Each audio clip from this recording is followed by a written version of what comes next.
दफा का जिक्र है। एक शहजादी आसमानों के झुरमुट में रहती थी जिसका नाम सेलिना था। वो चांदनी में खेलती, तारों से बातें करती और अपने वालिद बादशाह और वालिदा मलका के साथ निहायत पुरसकून जिंदगी गुजार रही थी। ये दोनों चांद के आसमानी दायरे पर हुकूमत और मोहब्बत के साथ हुकूमत करते थे।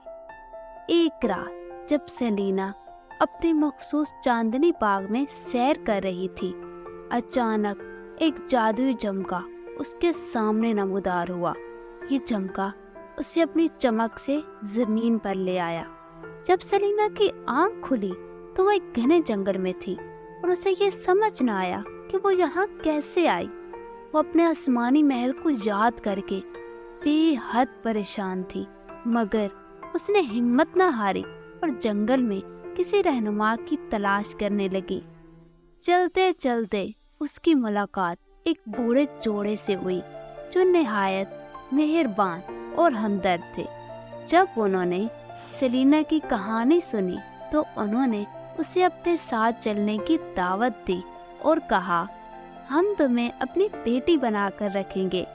अगरचा हमारे पास बहुत कुछ नहीं, मगर तुम्हारा ख्याल रखने की पूरी कोशिश करेंगे।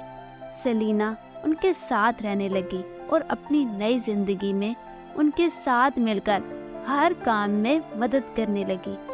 वक्त के साथ साथ वो जोड़ा बूढ़ा और बहुत ज़्यादा कमज़ोर होने लगा। एक दिन सेलिना ने उनसे कहा, आपने मेरे लिए बहुत कुछ किया है, अब मैं आपका ख्याल रखूंगी। उसने लकड़ियाँ जमा करनी और बाग की देखभाल करने की जिम्मेदारी संभाली और दिन रात अपने नाजुक हाथों से मेहनत करती रही। इधर बादशाह ने ऐलान किया कि शहजादे के लिए एक निहायत पाक और मासूम दिल रखने वाली लड़की की तलाश है। जो भी लड़की खुद इसको मयार पर पूरा समझती है वो महल में आ सकती है। ये खबर सुनकर बूढ़े जोड़े ने सेलिना को महल जाने का मशवरा दिया। सेलिना ने पहले तो इनकार किया, लेकिन अपने वालिदैन को वो छोड़ नहीं सकती थी, मगर बूढ़ा शख्स उसे आखिरकार महल ले गया। महल में पहुंचकर बादशाह ने सेलिना की आंखों में एक क्रिस्टल का मोती देखा जो फौरन टूट कर बिखर गया। बादशाह ने पुरजोश आवाज में कहा, यही वो लड़की है जिसकी हमें तलाश थी। मगर सेलिना ने एक शर्त रखी, तो अपने बूढ़े माँ बाप को छोड़कर शादी नहीं करेगी। बादशाह ने बूढ़े माँ बाप को साथ रखने का कहा और मुस्कुराते हुए कहा, तुम्हारी यही शर्त तुम्हारे पाक दिल होने का सबूत है।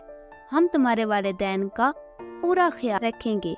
यूं सेलिना और शहजादे की शादी हो गई और उन्होंने खुशियों भरी जिंदगी बसर की। सेलिना की वफादारी और मोहब्बत ने सबको सिखा दिया कि हकीकी खुशी तो दूसरों का ख्याल रखने में है।